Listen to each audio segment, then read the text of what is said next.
tentulah bapa-bapa akan susah hati bagaimana untuk menjawabnya.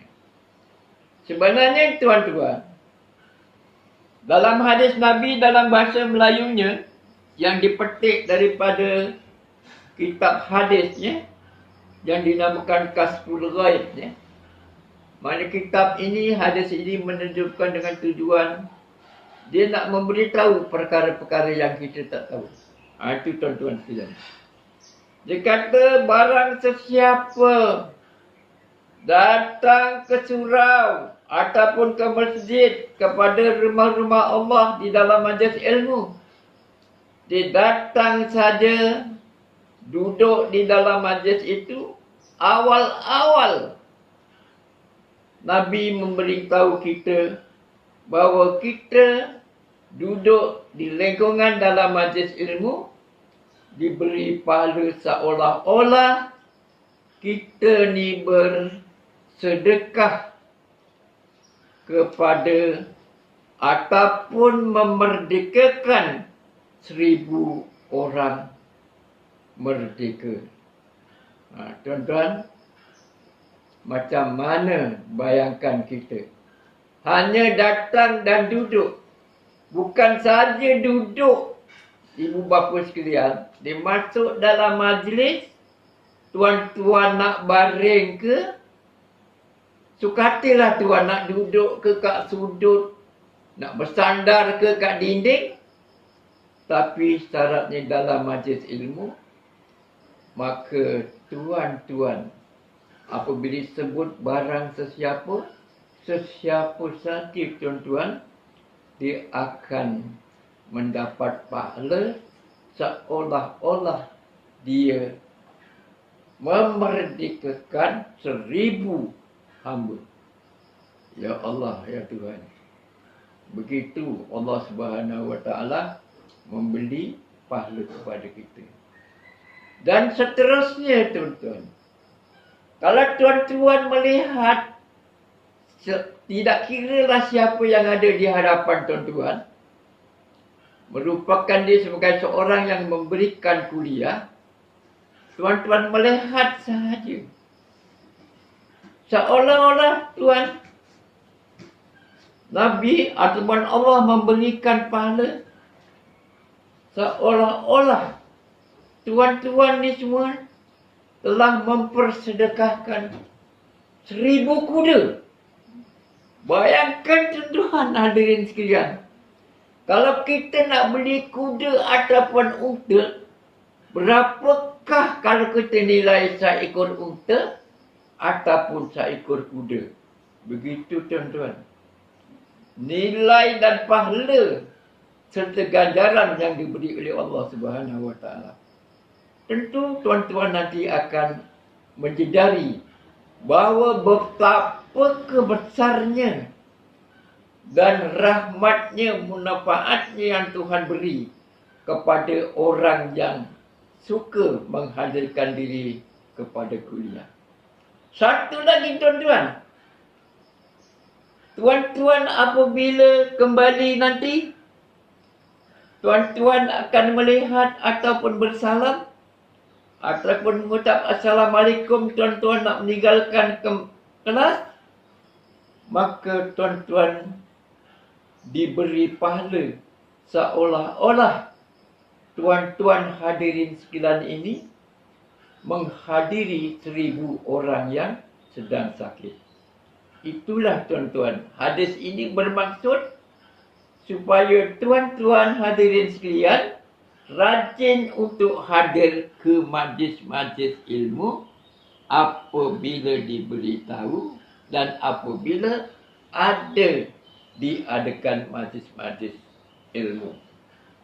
Dan menggalakkan tuan-tuan sekalian dalam masyarakat semasa kita hidup ini, jika sekiranya ada orang-orang yang sakit dan orang-orang telah memberitahu kepada kita, maka digalakkan kita supaya datang untuk menziarahi.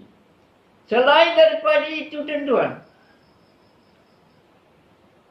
Allah Subhanahu wa taala dan juga hadis Nabi telah bersabda memberi tahu kepada kita supaya kita rajin sentiasa dan selalu jangan sayang, bersedekahlah kepada orang-orang yang memerlukan, ya, sama ada harta ataupun benda ataupun khidmat pada mereka-mereka. Jadi tuan-tuan, apa sebab saya nyatakan dan saya beritahu kepada tuan-tuan supaya tuan-tuan tahu dia punya pahala, dia punya manfaat, dia punya rahmat, dia punya kasih sayang Allah terhadap hamba-Nya. Memberikan pahala dengan mudah, dengan syarat anda dan ibu bapa semua rajin menghadiri majlis-majlis ilmu dan suka bersedekah dan membuat baik kepada masyarakat.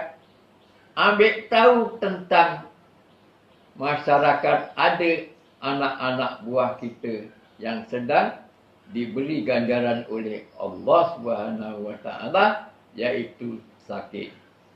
Itulah tuan-tuan, supaya tuan-tuan nanti tidak akan ragu-ragu, tidak akan mengingatkan apa aku yang dapat dan apa sudah jadi pada aku, telah membuang masa.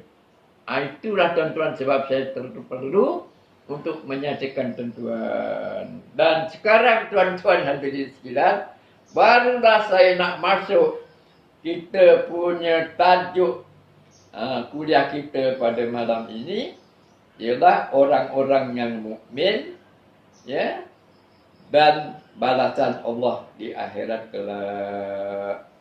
Tuan-tuan yang saya hormati sekalian, saya akan cuba kupas dan cuba kita sama-sama mendalami dan cuba kita sama-sama memahami tentang tujuan dan apa yang terkandung dan tersurat atau tersirat, kata budak-budak sekarang ni pandai ibu bapa sekalian, yaitu ayat yang saya akan bawakan.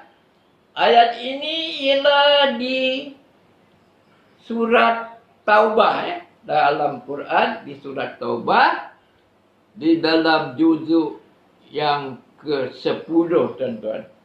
Ayatnya ialah ayat 71. Ayat ini yang menunjukkan berhubung dengan orang-orang mukmin. Jadi samalah saya katakan mukmin itu orang yang takwa. Asalnya daripada iman, aman dan jadi mukmin. Ya. Jadi ayat ini ialah ayat 71. Dan saya baca dulu. Sebelum saya baca ayat ini, ibu bapa sekalian, saya harapkan ibu-ibu duduk dengan jiwa yang tenang, yang tenteram, dan elakkanlah dulu daripada ingatan perkara-perkara yang lain. Kerana menurut ayat Al-Quran Nur Karim, ya, di dalam ayat 204 diberi bunyi Bismillahirrahmanirrahim.